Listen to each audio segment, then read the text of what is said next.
नमस्कार, मैं हूं आलोक मेहता। एडिटर्स डायरी में आज चर्चा कांग्रेस की। कांग्रेस के भविष्य की बातों पर उदयपुर में बड़ा मंथन हुआ।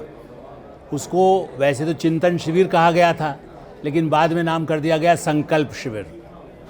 अब कांग्रेस के भविष्य की बात है कि कांग्रेस का भविष्य और भारत का भविष्य। और डायरी की बात है इसलिए मुझे याद आया, जून 76 दिल्ली का प्रगति मैदान, और वहाँ यूथ कांग्रेस का एक बड़ा भारी सम्मेलन हुआ था, जिसमें संजय गांधी और अंबिका सोनी मंच पर थे।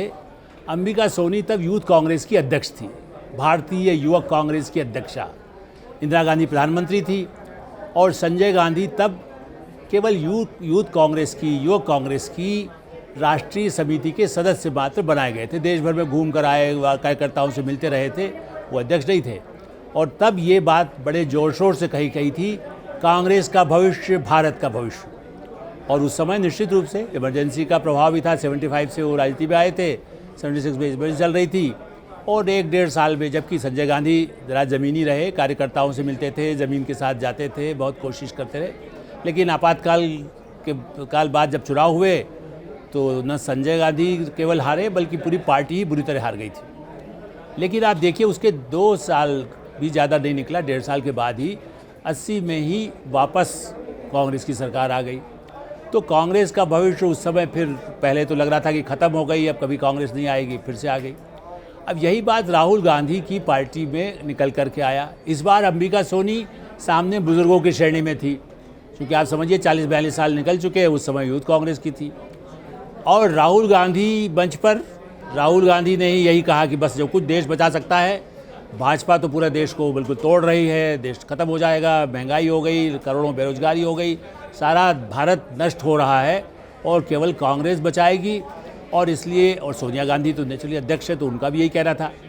इन 2 के अलावा किसी का भाषण नहीं हुआ। स्वागत के लिए अशोक गहलोत और बाकी एक धन्यवाद प्रस्ताव, 2 लोग ही मंच पर दिखाई दिए। बाकी कुछ बुजुर्ग और कोई एनडीए से आया हुआ, कोई सोनिया गांधी के खिलाफ 20 साल लड़ाई लड़ता रहा, लेकिन वो इस समय कोर टीम में हैं। ऐसे लोग, वो तो आगे एक पंक्ति में बैठे थे। खैर, बहरहाल ये सही है कि भारत का भविष्य या कांग्रेस का भविष्य बनाने के लिए जो फैसला किया गया कि भारत जोड़ो यात्रा होगी, उसका नाम पदयात्रा नहीं कहा। पदयात्रा तो चंद्रशेखर ने भी की थी, जब कार्यकर्ताओं के साथ वो 25-50 में जाते थे। अब इसको कहा तो गया है कि भाई 2 अक्टूबर से शुरू होगी, कन्याकुमारी से कश्मीर तक। राहुल गांधी किस हद तक पैदल जाएंगे, या रास्ते में रुकेंगे, या नहीं रुकेंगे, या वही सब जगह चलते रहेंगे, ये अभी बड़ा गोलमाल है। इसलिए हम ये नहीं कह सकते कि उससे कैसा बनेगा। लेकिन आप ये देखिए, विडंबना ये है चिंतन में कि पार्टी अभी तक क्यों हार गई, क्यों 2 राज्यों तक सीमित हो गई है, जहां अपनी ही सरकार है। बाकी गठबंधन में और 2 जगह है, महाराष्ट्र में है, वहाँ पर है, जिसको कहना चाहिए कि झारखंड में अपना छोटा दल बना के, दूसरे दल को प्रमुख दे करके। लेकिन केवल राजस्थान में और छत्तीसगढ़ में सरकार है। उसके बाद भी क्यों हारे पंजाब में, क्यों हारे उत्तर प्रदेश में, उस पर उनको लगा कोई चिंता करने की ज़रूरत नहीं है। चिंता हटा दीजिए, वरना तो बड़ी बर्बादी होगी। बहरहाल, चिंता हटाने के बाद भी, चिंतन शब्द हटाने के बाद भी हुआ क्या? सुनील कुमार जाखड़ पंजाब के बाकायदा बड़े अध्यक्ष रहे, सांसद रहे, विधानसभा में पार्टी के नेता रहे। सुनील जाखड़ ने बाकायदा, जिस समय ये शिविर चल रहा था, बाकायदा एक अपनी तरफ से वीडियो जारी किया फेसबुक लाइव पर, और कहा कि बेड़ा गर्क हो रहा है महाराज, संभलिए। यही अंबिका सोनी थी जो 77 में तो छोड़ गई थी इंदिरा गांधी तक को। आप तो इनकी सलाह पे चल रहे हैं, पंजाब तो इसलिए आ रहे हैं आप किन लोगों के भरोसे चल रहे हैं? किस तरह से लोगों को दबाया गया है, कोई आवाज़ नहीं सुनी जाती। हरीश रावत जी बैठे हैं, हरीश रावत जी ने, इसकी वजह पंजाब में क्या हुआ, आपने जाति के आधार पर बनाया। आपने तो हिंदू पंजाब और सिखों के बीच बंटवारे के अनाउंस कर दिया कि हिंदू हैं, इसलिए हिंदू को नहीं बनाना चाहिए पंजाब में। जाति तो छोड़िए, और जाति दलित कार्ड खेल करके तो आपने पंजाब में मुख्यमंत्री बनाया। अब ये करारा तमाचा कांग्रेस पार्टी के लिए था। दूसरा सुनिए, गुजरात, जहां इसी साल चुनाव होने हैं, चिंतन हो रही है, संकल्प हो रहा है, बड़ी घोषणा जारी हो रही है, कांग्रेस के भविष्य से भारत का भविष्य जुड़ रहा है। और गुजरात के कार्यकारी अध्यक्ष हार्दिक पटेल वहीं से बैठे हुए, उन्होंने कहा भाई मैं तो नहीं आया ही नहीं। कार्यकारी अध्यक्ष प्रदेश का जहां चुनाव है वही अनुपस्थित है, और रघु शर्मा जो राजस्थान के बड़े प्रमुख मंत्री रहे, मुख्यमंत्री पद के दावेदार भी हैं, उनको प्रभारी बनाया मंत्री हटा के गुजरात से। उनसे पूछा गया तो रघु शर्मा क्या कहते, मुझे क्या मालूम क्यों नहीं आया। राहुल और सोनिया कहते जनता से कनेक्ट करना है, यहाँ आपके अध्यक्ष से कनेक्ट नहीं हो पा रहा, कोई आदमी पूछ भी नहीं पा रहा भैया क्यों नहीं आए हो, न फ़ोन मिलता है। और उदयपुर से गुजरात का जहाँ हार्दिक पटेल बैठे थे वो 1-2 घंटे का रास्ता है, कार से भी जाएगा तो किसी को उठा के ले आएगा। लेकिन ये तो संपर्क है नहीं, हमारा संवाद नहीं है, हमारा कनेक्शन नहीं है। और जनता की जहाँ तक बात है, अजय माकन है, दिल्ली में सड़क पर निकल जाइए, कभी कोई रिक्शे वाला, कोई मोटर वाला, कोई नाम जानेगा अजय माकन जी का। अब वही सबसे एक बात, वो प्रस्ताव पढ़ने के लिए उनको रखा गया था। जब वो 5 साल मंत्री रहे तो किसी की तरफ देखते नहीं थे, दिल्ली के किसी मतलब छोड़िए किससे मिलते नहीं थे। और दोष क्या देंगे, कांग्रेस को मीडिया की वजह से हार होती है, बीजेपी की चली गई।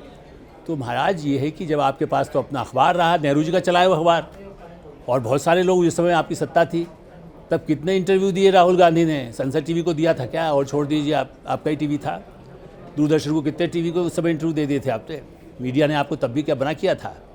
सोनिया गांधी ने दिए थे इंटरव्यू क्या जब सरकार में थे। तो इसलिए ये कहना मीडिया ही ख़राब है जिसकी वजह से गड़बड़ है, कांग्रेस सही भविष्य भारत का है। तो ज़रा याद करिए अपने पुराने पन्ने भी, अपने याद करिए मुस्लिम मोर्चा भी, इंदिरा गांधी के समय में 4 मंत्री थे, उनके बल पर 45 सांसदों ने मुस्लिम मोर्चा बनाया।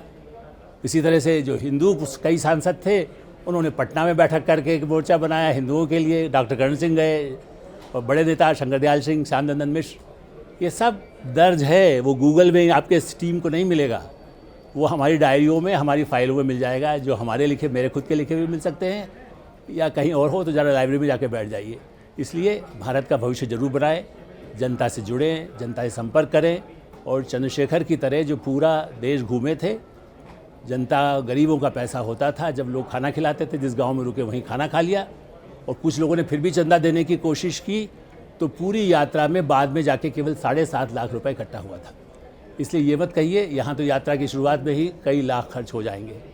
यात्रा करिए, उसे संकल्प यात्रा कहें, जोड़ो यात्रा कहें, पार्टी की करें। लोकतंत्र में प्रतिपक्ष मजबूत होगा तो हम भी खुश होंगे, और शायद ये जो आपकी विरोधी पार्टी है ना, भाजपा या दूसरी पार्टियाँ जिनको आप कहते हैं जाति वाली पार्टियाँ हैं, वो तो भाजपा से लड़ नहीं सकती। अरे भाई, वो भी चाहती है कोई अच्छा पहलवान हो तो लड़ने में मज़ा भी आता है, अच्छा सामने सेनापति हो तो लड़ने में मज़ा आता है। इसलिए लोकतंत्र को मजबूत करें, यही हमारी शुभकामना है। धन्यवाद।